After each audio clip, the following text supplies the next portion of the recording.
Geliefdes, ons skriflesing van môre kom uit Johannes 3, vers 1 tot 16.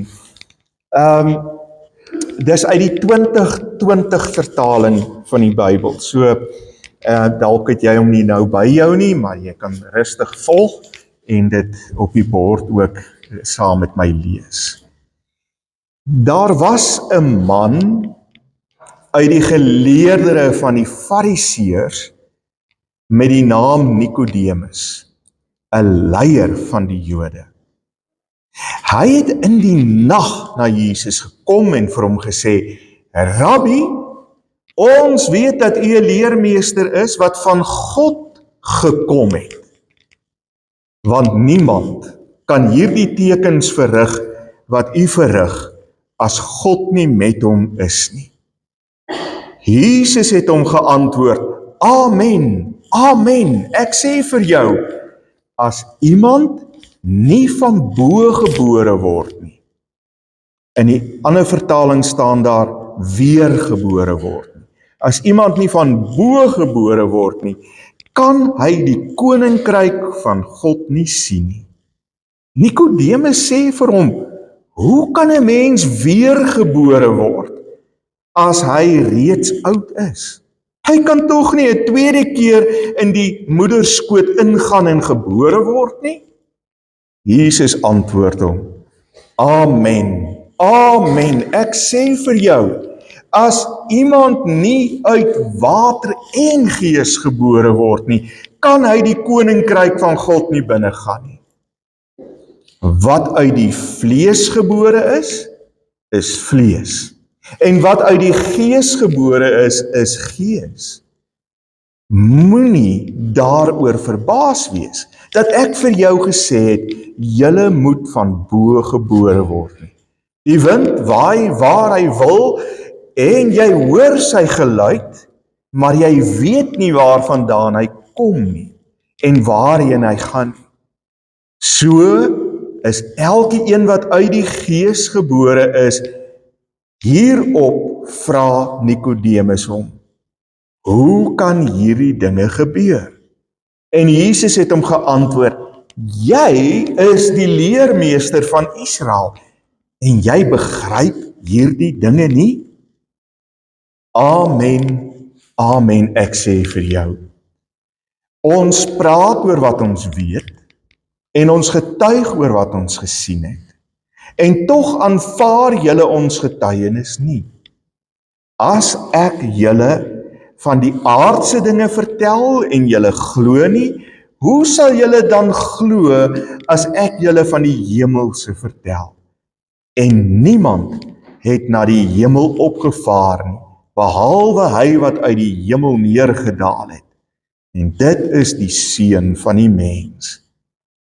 En net soos Moses die slang in die woestyn verhoog het, so moet die Seun van die mens verhoog word, sodat elke een wat in hom glo, die ewige lewe sal hê. Dan vers 16, wat ons so goed ken, want so lief het God die wêreld gehad, en eintlik daai woordjie wêreld, is eintlik breër as net wêreld soos wat ons dit verstaan, dis kosmos. Want so lief het God die kosmos gehad, dat hy sy unieke seun gegee het, sodat elke een wat in hom glo, nie verlore sal gaan nie, maar die ewige lewe sal hê.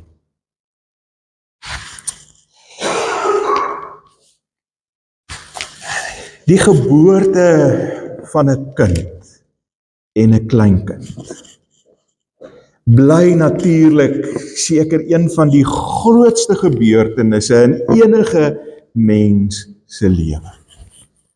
Dink net 'n bietjie, julle wat ma's en pa's is, dink 'n bietjie terug aan die geboorte van jou kind. Hoe het jy gevoel?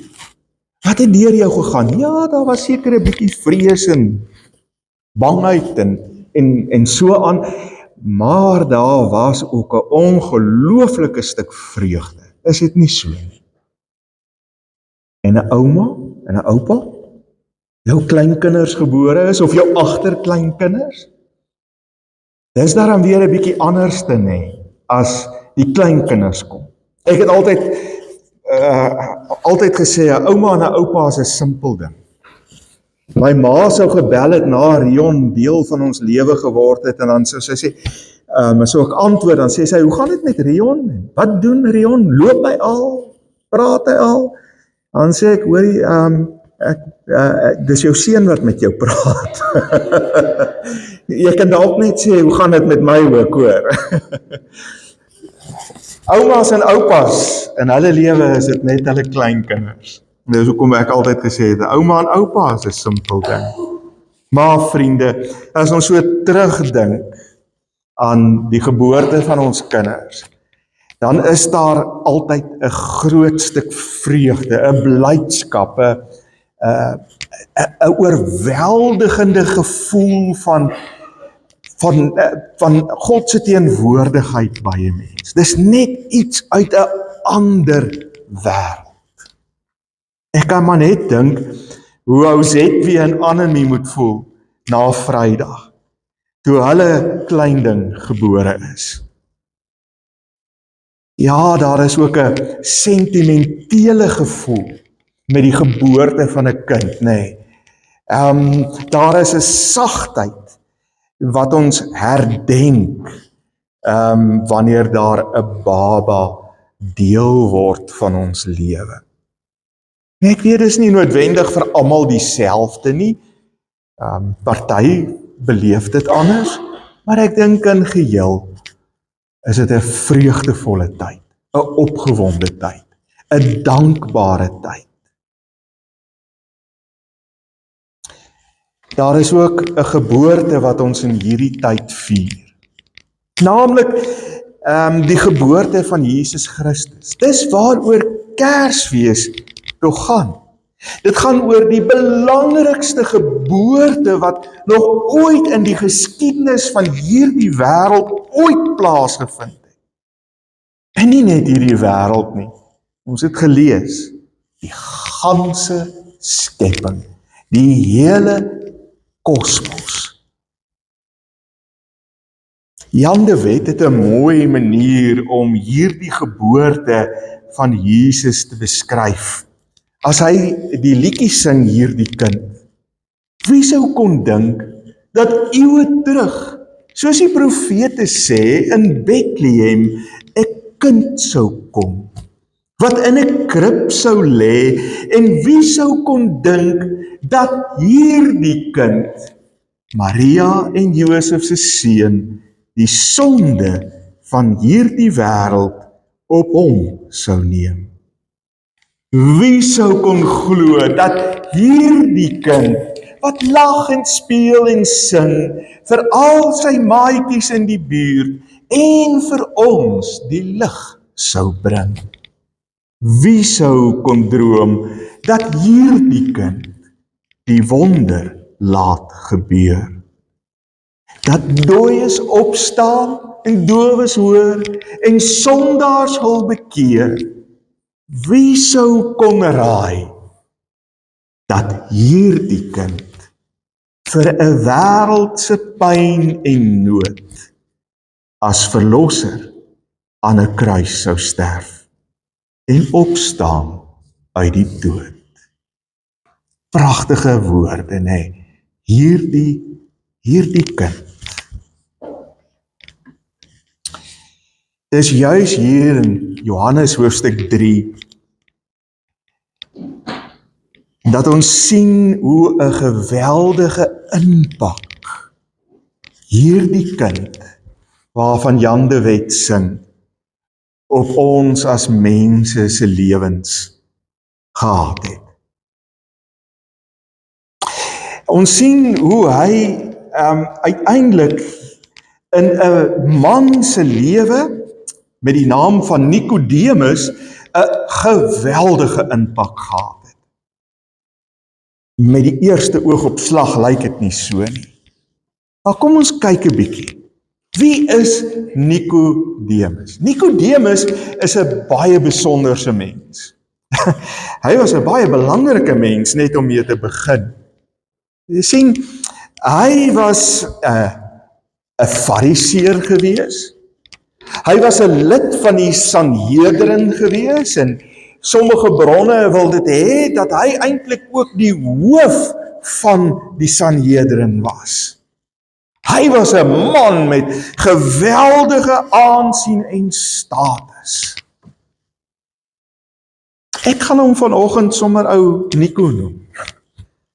Sommer maar net om lekker oor hom te kan gesels.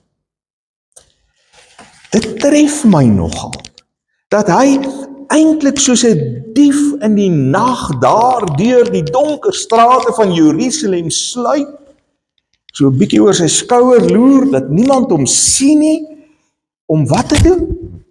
Om by Jesus te gaan kuier. Die rede daarvoor is juis, vriende, dat hierdie man, Nico, geweldige aansien gehad het, groot status gehad het, dat hy 'n baie belangrike werk gehad het, en dat hy baie goed geweet het, dat sy kollegas, daar in die Sanhedrin en die ander fariseërs, van Jesus nie vreeslik baie gehou het. Dat hulle eintlik met 'n groot wrevel in hulle harte rondgeloop het teenoor Jesus.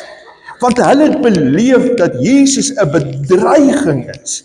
'n Bedreiging vir hulle aansien tussen die volk en 'n bedreiging is in terme van die mag wat hulle uitgeoefen het in die wêreld waar hulle was. Nou kan ons verstaan dat ou Nico nogal bang was dat sy kollegas hom dalk sou sien. Dat hy dalk bang was dat as hulle hom sien, dat dit 'n baie negatiewe effek op sy status sou hê en 'n impak op sy werk as die leier van die Sanhedrin. Ek kon nie help om te dink, in baie opsigte is ons ook soms soos 'n ou Nico. Ons is ook partykeer onder geweldige groepsdruk. Ons sal by 'n braaivleisvuur staan en die ouens sal vloek en skel en uit die hemel uit praat en ek weet nie wat alles nie.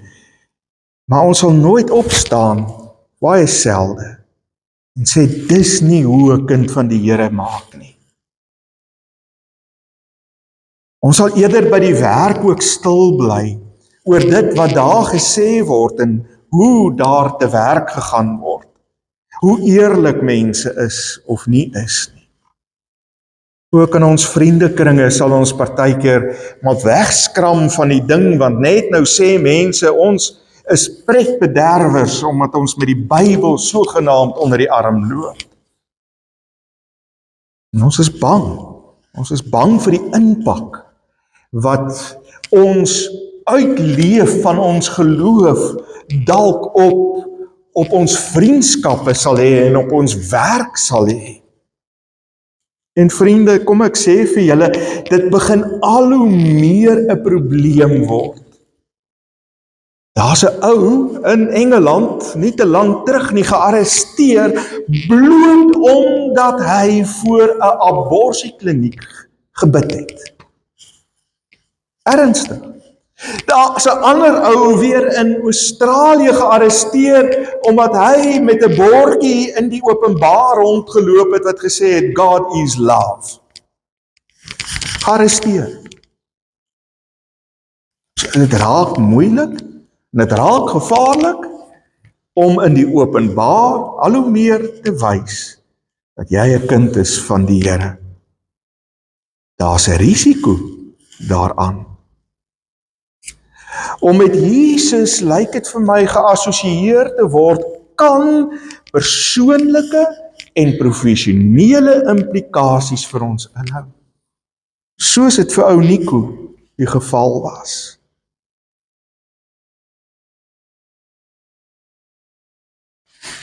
Waarom sal 'n ou soos ou Nico dan die risiko neem Waarom sou hy dan enigstens die kans waag? Want vriende, selfs in die donker van Jerusalem sou iemand hom dalk kon raakloop en kon sien dat hy daar uit Jesus se blyplek uitsluit of ingaan. Ons almal ken daardie knaande ou stemmetjie. En ek dink ou Nico het dieselfde knaande ou stemmetjie gehad wat die heeltyd hier in sy oor gefluister het en vir hom gesê het, sê nou maar hierdie Jesus is regtig wie hy sê hy is. Sê nou maar hierdie Jesus wat al hierdie groote wonderwerke doen, is regtig die seun van God. Want kyk wat sê Nico vir Jesus as hy by hom is. Hy sê vir hom, ek weet Rabbi, dat jy net hierdie wonderwerke kan doen as jy van God afkom. Dis hoe dit in die Ou Testament ook beskryf is. Dat die Messias iemand sou wees en almal sou hom raak sien en herken en erken deur die dinge wat hy doen en sê. Maar in Nico se hart is daar 'n stukkie twyfel. Ten spyte van die stemmetjie. Ten spyte van die risiko wat hy loop, moes hy net vir homself uiteindelik dit bevestig kry. Wie hierdie Jesus werklik is. Selfs al moes hy daarmee saam 'n risiko neem. Al moes hy dan sy persoonlike aansien in gedrang bring en sy professionele geleenthede daarmee toemaak, maar hy moes weet. Sê nou maar, Jesus is regtig die Messias. Wat dan? Jesus ken egter sy hart en sy gedagtes duidelik, vriende. Dit is vir my interessant hoe Jesus dan reageer op hierdie Nico wat in die nag by hom kom kuier en vir hom sê, maar hoe doen u hierdie wonderwerke? U kan dit eintlik net doen as u die seun van God is. As u van God afkom.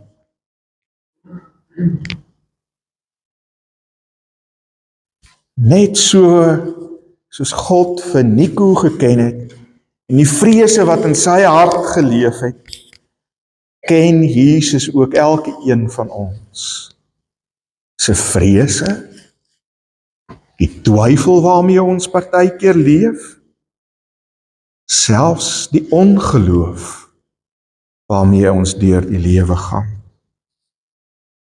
Oor wie Jesus regtig is. Dis waar vers 3 van ons teks vir ons kom inpas en belangrik is. Eers moet ek iets baie belangrik verduidelik oor die Jode se verstaan van hulle wêreld daardie tyd. Hulle het, en is eintlik vandag nog ook so, sonder enige onsekerheid, het hulle geleef en geglo dat hulle die uitverkore volk van God is. En omdat hulle die uitverkore volk van God is, en omdat hulle suiwer afstammelinge van Abraham is daarom, behoort die koninkryk van God aan hulle. En aan niemand anders nie. Bloot op grond van hulle genetika.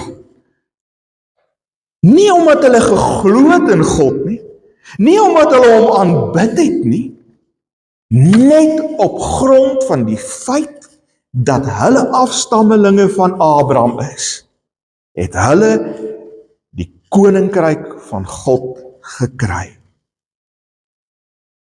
Baie keer, vriende, moet ons eerlik wees, is dit ook in die kerk baie keer 'n manier hoe ons dink, dat die koninkryk van God net aan ons behoort. Baie keer trek ons daai kringetjie al kleiner en kleiner en kleiner, en sal ons sê, wel, as jy 'n NG lidmaat is, dan is jy 'n geredde.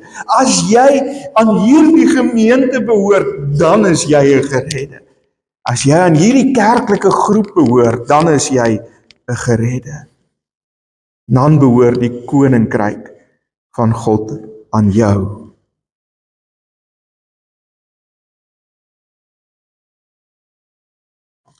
Wat Jesus egter vir Nico sê, trek uiteindelik 'n baie dik streep deur daardie hele gedagtegang wat die Jode gehad het.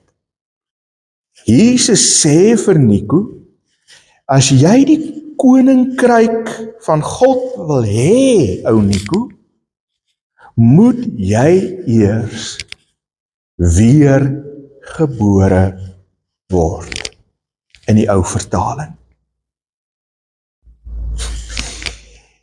Ek sien eintlik half Nico se verbasing op sy gesig as Jesus dit sê. Dis baie duidelik dat Nico nie verstaan nie. Daar's sommer so 'n dowwe uitdrukking in Nico se oë as Jesus dit vir hom sê. Want hy kan nie glo dat dit enigsins moontlik is nie. En ons sien dit in sy woorde. Hoe kan 'n ou weer gebore word as jy al 'n ou man is? Wat Jesus van hom vra en vir hom sê is tog 'n onmoontlikheid. Jy sien hier in die Griekse teks is daar so 'n bietjie woordspeling aan die gang, want die woordjie in Grieks wat vir weergebore gebruik word, of nuut gebore word, is die woordjie anothen. En die woordjie anothen word deur Jesus en deur Nico gebruik. Beide van hulle gebruik dieselfde woord. So as Jesus sê, jy moet weergebore word, dan gebruik hy die woordjie anothen. En as Nico praat en sê, hoe kan ek weer gebore word deur in die moederskoot te gaan, dan gebruik hy ook anothen. Maar hierdie woordjie anothen het ook 'n ander betekenis. En dis hoe die 2020 vertaling het vertaal, van bo. Van bo. Nou kan julle hoor hoe hulle mekaar heeltemal verkeerd verstaan het, nê? Hoe die een net vaskyk in die fisiese en die ander ene in die geestelike kant die bedoeling daaraan sien. Nico hoor, hy moet fisies weergebore word. Jesus bedoel, jy moet van bo af gebore word. Nie fisies nie, maar geestelik, deur die Heilige Gees gebore word. Die fisiese geboorte is die watergeboorte waarvan die teks praat. Die van bo gebore word is die geestelike gebore word. Daarom sê Jesus, jy moet deur water en van bo gebore word, om die koninkryk van God te kan kry. Om geestelik gebore te word, om van bo gebore te word, is om vanuit die Heilige Gees gebore te word. Is om toe te laat dat God se Gees 'n nuwe mens van jou kom maak. Jou kom help om op 'n nuwe manier in hierdie wêreld te leef. Eers dan, sê Jesus, as jy uit water en gees gebore is, kan jy die koninkryk van God beerwe. Dis nie jou genetika nie. Dis nie omdat jy aan 'n sekere kerk behoort nie. Dis nie omdat jy sekere goed kan doen nie. in tale kan praat of profesie kan uitlei nie. Dis nie oor dat jy een of ander besondere gawe het nie. Dis wanneer jy deur die Heilige Gees gebore word, van bo, dat jy uiteindelik die ewige lewe kry.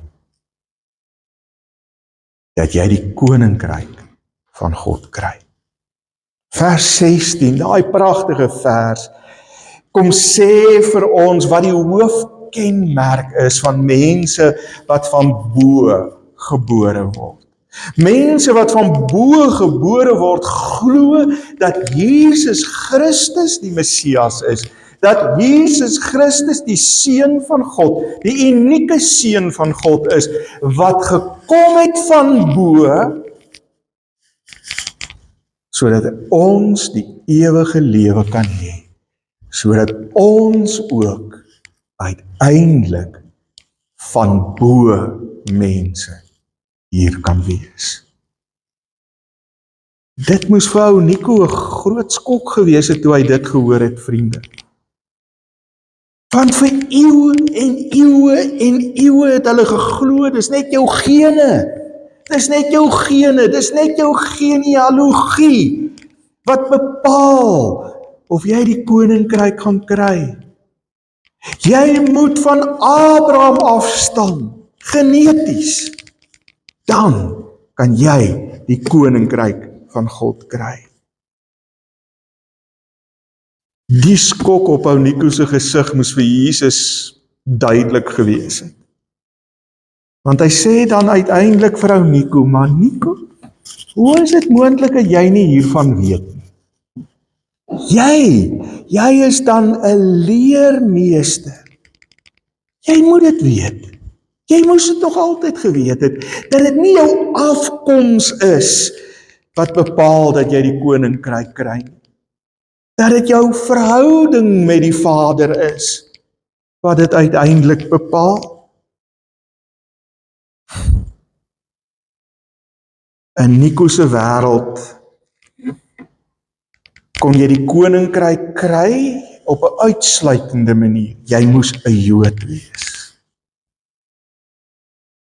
Om van bo gebore te wees beteken enige een wat glo in Jesus kan die koninkryk van God kry.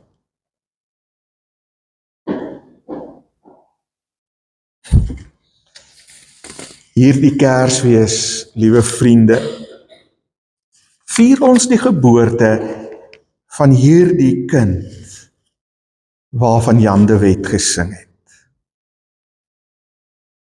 Maar weet julle, hierdie geboorte van hierdie kind waarvan Jan de Wet gesing het, gaan ook oor my en jou geboorte. Ons wedergeboorte. Ons geestelike geboorte. Ons van bo geboorte. Ons geboorte as kinders van die hemelse Vader. En van bo gebore mense leef anders as voorheen. Hulle is nie meer mense wat in die skaduwees rondsluip nie. En in die donker hulle godsdiens, hulle verhouding met die Here leef nie.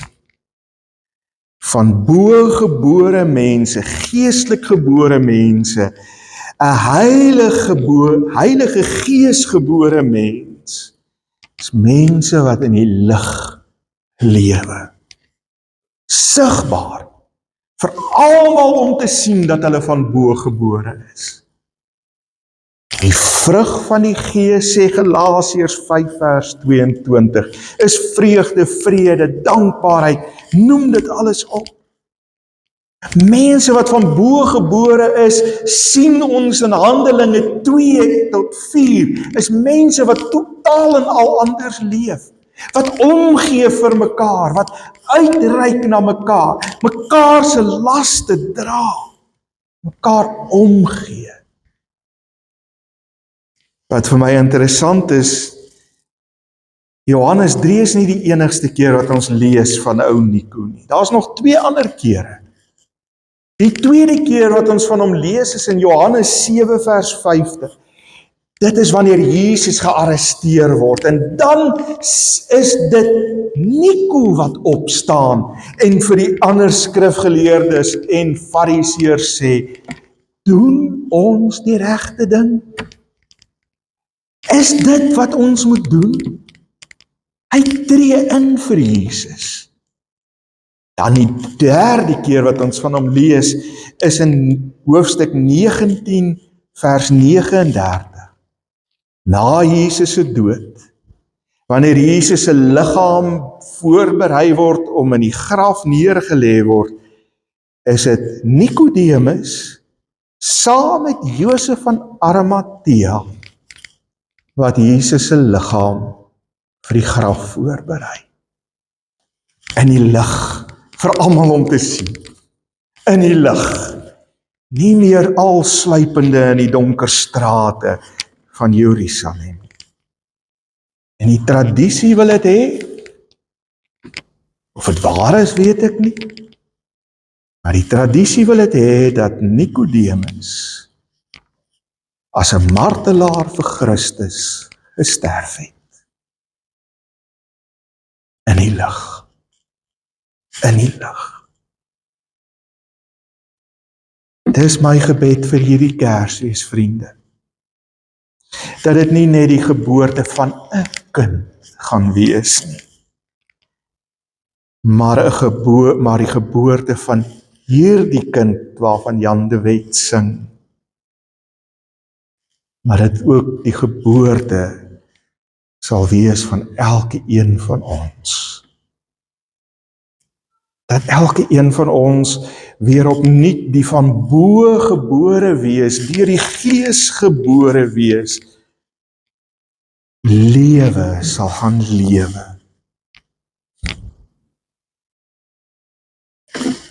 Dat ons van bo gebore wees, in die lig van Christus sal gaan lewe. En nie in die donker skaduwees van die wêreld nie. Amen. Here,